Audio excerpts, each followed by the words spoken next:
मैं डॉक्टर महेंद्र सिंह चौधरी, राजकीय कला महाविद्यालय सीकर। पिछले वीडियो में हम धर्म सुधार आंदोलन के कारण परिणामों के बारे में बात कर चुके हैं। आज के इस वीडियो में हम धर्म सुधार आंदोलन के प्रतिक्रिया स्वरूप जो आंदोलन यूरोप में हुआ, जिसे हम काउंटर रिफॉर्मेशन अंग्रेजी में कहते हैं, अर्थात धर्म सुधार का प्रतिवाद हुआ, तो उसे प्रतिवादात्मक धर्म सुधार आंदोलन नाम से इतिहासकार पहचानते हैं, पुकारते हैं। इसके बारे में बात करेंगे। तो ये प्रतिवादात्मक धर्म सुधार आंदोलन क्या था, इसके बारे में हम ये कह सकते हैं कि जो धर्म का मुखिया पोप था, उसने धर्म सुधार आंदोलन के परिणाम स्वरूप अपने सहयोगी धर्माधिकारियों के सहयोग से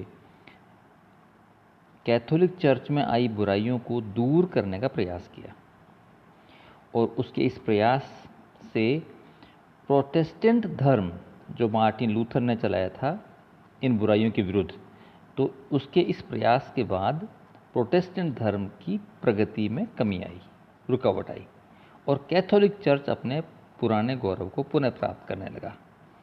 अतः पोप का यह धर्म सुधार मार्टिन लूथर द्वारा प्रतिपादित धर्म सुधार आंदोलन का प्रतिरोधी आंदोलन कहलाया और यही इतिहास में हम इसे काउंटर रिफॉर्मेशन या प्रतिवादात्मक धर्म सुधार आंदोलन के रूप में पहचानते हैं। ये धर्म सुधार आंदोलन कैसे फैल पाया, इतना लोकप्रिय क्यों हो पाया, इसके प्रमुख साधन क्या थे? तो इसमें हम ये कह सकते हैं कि इसकी ऐसी कई सारी परिस्थितियां हैं, ऐसे कई घटक उस समय के हैं, समकालीन ऐसी परिस्थितियां बनी जिन्होंने प्रतिवादात्मक धर्म सुधार आंदोलन को सफल बनाने में अपना योगदान दिया, उसको फैलाने में, उसके प्रसार करने में उसका योगदान दिया। मुख्य रूप से जो पोप उस समय थे, जो धर्म के मुखिया थे, उनके व्यवहार में काफ़ी बदलाव आ गया था।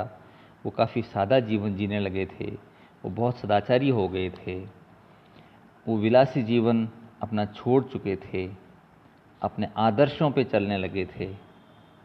तो इस समय के जो पोप थे वो कर्तव्यपरायण हो गए थे, धर्म के प्रति उनकी निष्ठा हो गई थी। तो उनके जो पवित्र जीवन था उसका जनसाधारण पर काफ़ी प्रभाव पड़ रहा था।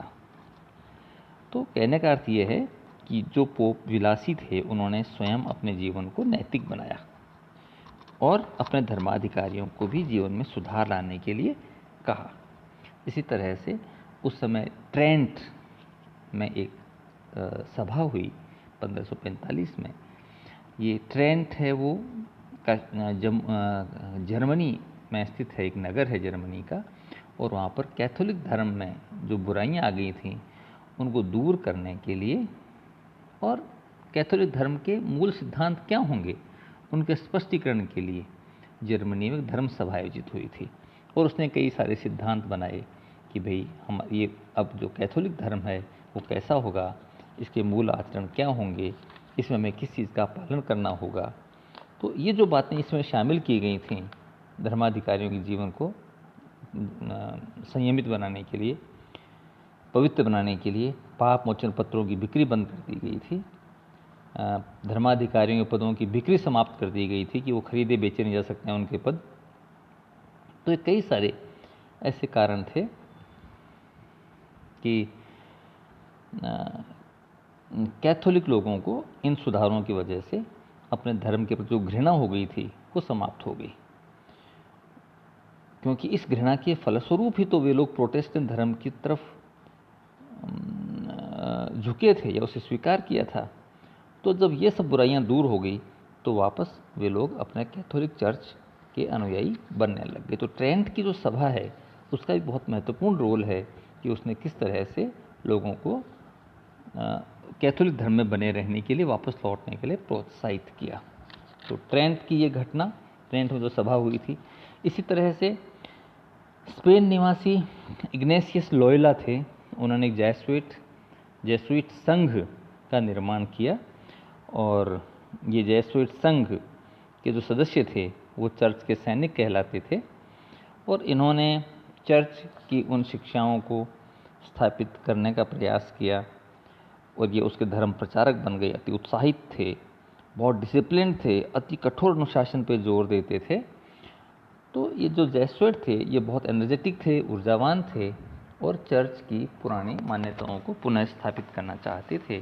तो ऐसे सशक्त कार्यकर्ताओं ने भी प्रतिवादात्मक धर्म आंदोलन को यूरोप में फैलाने में काफ़ी योगदान दिया। एक धर्म न्यायालय की स्थापना जो 1542 में हुई, ये बहुत महत्वपूर्ण घटना मानी जाती है। ये धर्म विरोधियों को दंडित करने के लिए ये रोम में बनी थी और वो पोप पॉल तृतीय ने, यानी पोप पॉल जो थर्ड थे, उन्होंने इसकी रोम में स्थापना की थी, इन कोर्ट्स की, धर्म न्यायालयों की। और ये लोग जो ये कोर्ट थे, जो न्यायालय, धर्म के न्यायालय थे, ये नास्तिक जो लोग थे, जो चर्च में विश्वास नहीं करते थे या जो विरोध करते थे, उनको दंडित करते थे।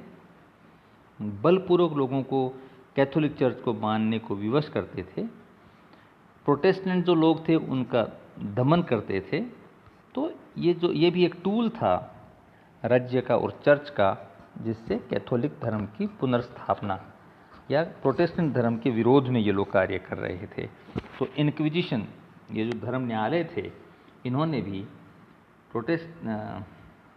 प्रतिवादात्मक धर्म आंदोलन के प्रचार प्रसार में काफ़ी योगदान दिया था।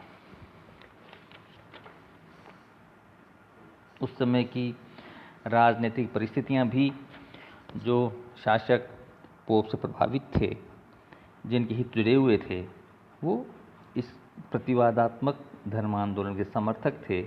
वो प्रोटेस्टेंट धर्म को कुचलना चाहते थे। तो कई सारी परिस्थितियां थीं जिन्होंने इनको,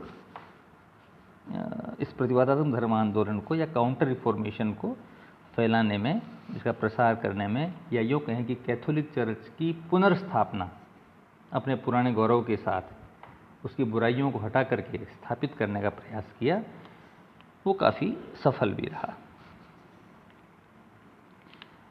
तो ये कई सारे ऐसे कारण हैं जिनकी वजह से प्रोटेस्टेंट धर्म का दमन होने लगा और काउंटर रिफॉर्मेशन वापस स्थापित होने लगा। अब हम बात करेंगे कि प्रतिवादात्मक धर्म आंदोलन, जो काउंटर रिफॉर्मेशन थे, इसके क्या परिणाम निकले, क्या प्रभाव पड़े। इसका प्रभाव भी धर्म सुधार आंदोलन की तरह कई क्षेत्रों पर पड़ा। हालांकि धर्म से संबंधित था, लेकिन इसका प्रभाव सिर्फ धर्म तक ही सीमित नहीं रहा, लेकिन निश्चित रूप से धर्म के क्षेत्र को बहुत ज़्यादा प्रभावित किया। हालांकि राजनीति, शिक्षा भी इससे अप्रभावित नहीं रहे। धर्म के क्षेत्र में अगर हम बात करें तो ये तो सर्वस्वीकार्य है कि इनके परिणाम स्वरूप कैथोलिक धर्म में सुधार करने की भावना उत्पन्न हुई। वो अपने आप को, जैसे कहते हैं, अपने घर की सफाई करना, अपनी कमियों को पहचानना, उनको दूर करना, ये प्रयास इसकी वजह से हुआ। तो कैथोलिक धर्म ने अपने में व्याप्त जो बुराइयां थीं, उनका निवारण वो चाहते थे। यूरोप के सभी ईसाई चाहते थे कि उनके धर्म में जो बुराइयां आ गई हैं वो सारी दूर हो जाएं। और वो धर्म सुधार आंदोलन के दौरान ये भी नहीं चाहते थे कि वो अपने मौलिक विचारों का या अपने मूल जो चर्च हैं उसका परित्याग कर दें, उसको छोड़ना भी नहीं चाहते थे। और वे कैथोलिक धर्म के प्रति, चर्च के प्रति आस्थावान भी बने रहना चाहते थे। तो इसकी वजह से ये हुआ कि इसमें बदलाव जब आ गया तो कैथोलिक धर्म की बुराइयों का अब निवारण होना शुरू हो गया। इसका परिणाम ये भी रहा कि धर्म सुधार आंदोलन कैथोलिक धर्म के अस्तित्व को समाप्त नहीं कर सका, क्योंकि प्रतिवादात्मक धर्म का ये प्रमुख परिणाम है कि उसने कैथोलिक धर्म को पुनर्जीवित कर दिया। हालांकि इसमें उतार चढ़ाव अवश्य आए, लेकिन ये खत्म नहीं हो सका। जैसा कि इतिहासकार कहते हैं कि जो रोमन कैथोलिक चर्च था कि ये अब भी दुनिया की सबसे बड़ी एक धार्मिक संगठन के रूप में कार्य कर रहा है। ये उसी का परिणाम है, प्रतिवादात्मक धर्म सुधार आंदोलन का, काउंटर रिफॉर्मेशन का ही परिणाम है कि अब भी चर्च है वो सबसे बड़ा एक धार्मिक संगठन के रूप में कार्य कर रहा है। कैथोलिक धर्म के धर्माधिकारी और अनुयायी आपस में इतने असहिष्णु हो गए थे इस समय कि वे प्रोटेस्टेंट धर्म के मानने वालों पर कई तरह के अत्याचार करने लगे, और उनके इस काम में वहाँ के जो शासक हैं वो भी उनके सहयोगी बन गए, और धीरे धीरे पूरे यूरोप के देश भी दो धार्मिक गुटों में बंट गए। हम उदाहरण के लिए कह सकते हैं कि स्पेन और फ्रांस के शासक तो अपने आप को कैथोलिक धर्म का संरक्षक समझने लगे थे कि बस उनका उत्तरदायित्व है कि यूरोप में कैथोलिक धर्म को बनाए रखना है। इन लोगों ने, इन शासकों ने प्रोटेस्टेंट धर्मावलंबियों और उनके प्रसारकों पर निर्मम अत्याचार किए। तो हम ये पाते हैं कि ये जो काउंटर रिफॉर्मेशन था, इसकी वजह से यूरोप में धर्म असहिष्णुता भी काफ़ी हद तक स्थापित हुई और प्रमोट हुई, इससे बढ़ी, अर्थात धार्मिक असहिष्णुता का उदय इस समय हम पाते हैं। तो धर्म के मामले में भी हम पाते हैं कि कई क्षेत्रों में बदलाव हुआ। इसी तरह से राजनीति के क्षेत्र में भी हम बदलाव पाते हैं इस समय। जब यूरोप में धर्म सुधार आंदोलन शुरू हुआ तो यूरोप के सभी शासक ने इस आंदोलन का प्रतिरोध किया, पोप का साथ दिया था। इस आंदोलन ने पोप की सर्वोच्चता को तो चुनौती दी ही थी, लेकिन साथ ही शासकों के निरंकुश शासन को भी संकट उत्पन्न कर दिया था। तो इस तरह से वो दोनों शक्तियां साथ में थीं। शासक वर्ग की ओट में भी अपनी जनता का शोषण करते थे। जो शासक वर्ग थे, वो शासक है, वो धर्म की ओट में अपनी जनता का शोषण करते थे और उन पर अपना निरंकुश शासन थोपते थे। इसलिए धर्म सुधार आंदोलन का मुकाबला तो पोप और यूरोप के शासकों ने, दोनों ने मिलकर किया। ये है धर्म सुधार आंदोलन के समय की बात। लेकिन जब धर्म सुधार आंदोलन के प्रभाव के परिणाम स्वरूप जब वापस प्रतिवादात्मक धर्म सुधार आंदोलन शुरू हुआ, तो जैसे ये आंदोलन काउंटर रिफॉर्मेशन प्रभावशाली हुआ तो कई देशों के जो शासक थे वो पोप के विरोधी हो गए। फ्रांस है, इंग्लैंड है, इसके प्रमुख उदाहरण रहे हैं। जैसे इंग्लैंड के शासक हेनरी पोप का सहयोगी रहा। उसने प्रोटेस्टेंट धर्म की प्रगति को रोकने के लिए और कैथोलिक धर्म के अस्तित्व की रक्षा के लिए सारे प्रयास किए, और इसके बदले में पोप ने उसे डिफेंडर ऑफ द फेथ अर्थात धर्म का रक्षक ये पदवी देके उस नाम दिया। लेकिन जैसे ही काउंटर रिफॉर्मेशन शुरू हुआ तो वह पोप का विरोधी बन चुका था। तो ये इस तरह के बदलाव हम यूरोप की राजनीति में पाते हैं।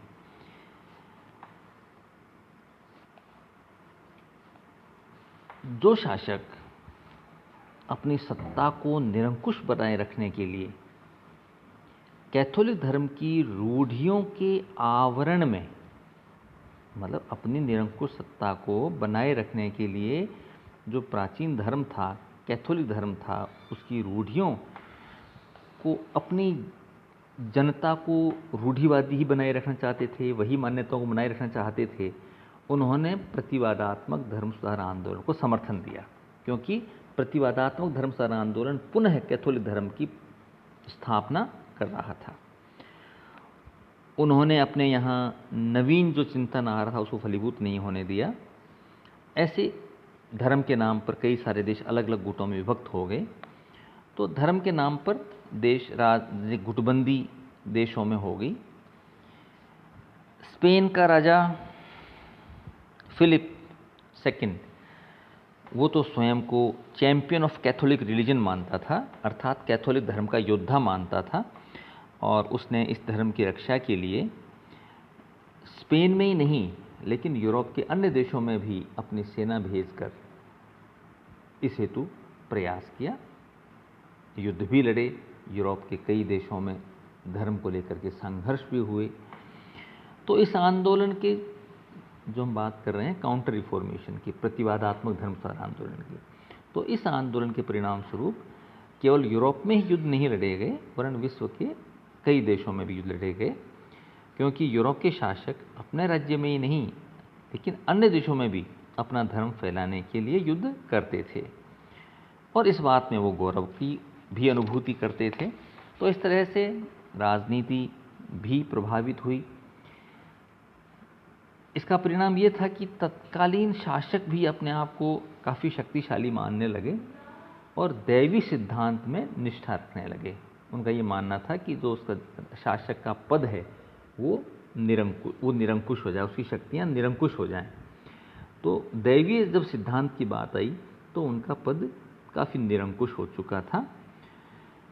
इस सिद्धांत में शासकों के मस्तिष्क में ये भावना आ गई कि वे परमात्मा के प्रतिनिधि हैं, परमात्मा ने उन्हें ये पद दिया है, ईश्वर के अलावा कोई हस्तक्षेप नहीं कर सकता है, अर्थात वो अपने आप को काफ़ी शक्तिशाली मानने लगे थे। उन पर किसी प्रकार का अधिकार, अंकुश किसी का नहीं था। साथ में ही इस समय से विचारक भी आए, जैसे मैकियावली, दांते। इनका मानना था कि राजा ही शक्ति का साधन और न्याय का स्रोत है। तो इस तरह का चिंतक भी ऐसे आगे जो शासक प्रभावशाली बना रहे थे, राजा से बढ़कर और कोई नहीं है। तो परिणाम स्वरूप काउंटर रिफॉर्मेशन के बाद यूरोप में निरंकुश राज्यों की स्थापना होती ही चली गई और स्वयं पोप ने भी कहीं इसका विरोध नहीं किया। तो इस तरह से हम पाते हैं कि राजनीतिक क्षेत्र में भी काफ़ी बदलाव हम पाते हैं।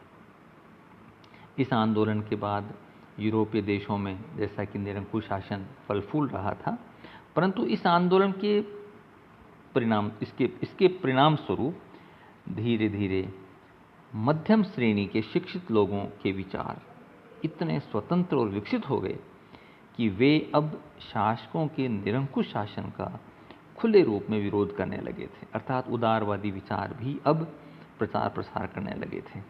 जॉन लॉक ऐसे विचारक हैं इंग्लैंड के जिनका उदय होता है, और उन्होंने कहा कि निरंकुश शासन के दिन अब खत्म हो गए हैं और अब वेलफेयर स्टेट आने चाहिए, लोकप्रिय सरकार आनी चाहिए जो जनता के लिए काम करे, ऐसी सरकार है, जनहितकारी राज्यों की स्थापना होनी चाहिए, ऐसी मांग अब होने लगी। और अमेरिका का स्वतंत्रता संग्राम हम पाते हैं, फिर फ्रांस में राज्य क्रांति होती है, तो ये इन विचारों का ही परिणाम था। तो लोक कल्याणकारी राज्यों की स्थापना के विचार अब धीरे धीरे आने शुरू हो गए थे। तो राजनीति में भी कई आयामों के बदलाव हम इसके बाद में पाते हैं।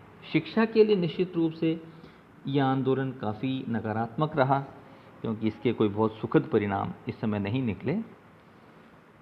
विश्वविद्यालयों या जो शिक्षा के केंद्र थे उनको रूढ़िवादियों का केंद्र स्थल समझकर अब उसका त्याग किया जाने लगा, लोग उनसे दूर जाने लगे।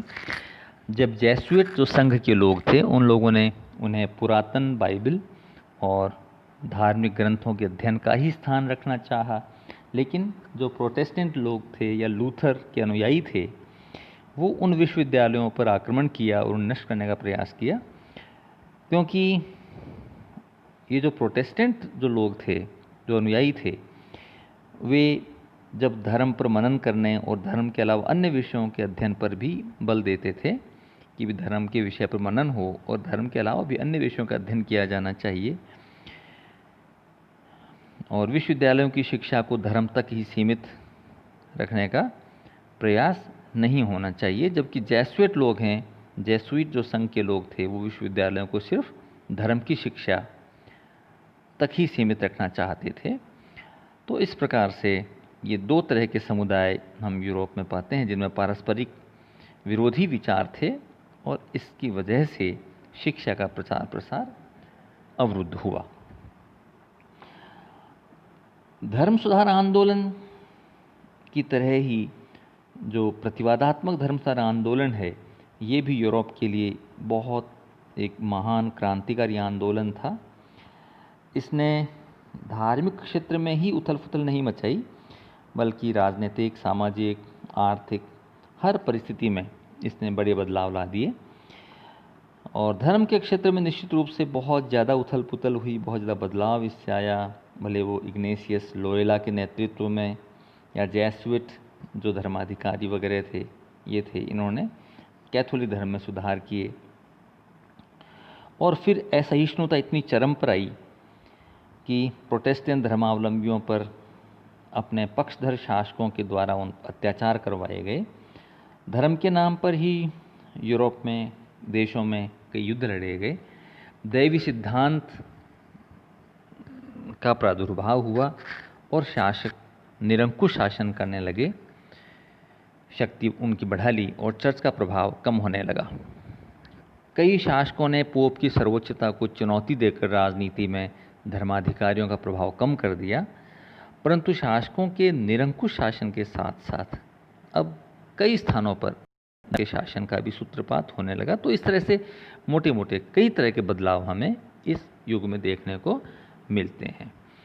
निश्चित रूप से ये जो प्रतिवादात्मक धर्म सुधार आंदोलन था जो 16वीं सदी में रहा, ये बहुत प्रभावशाली था और इसके कई क्षेत्रों में मिले जुले परिणाम निकले और इसे हम बहुत महत्वपूर्ण यूरोप की घटना मान सकते हैं। धन्यवाद।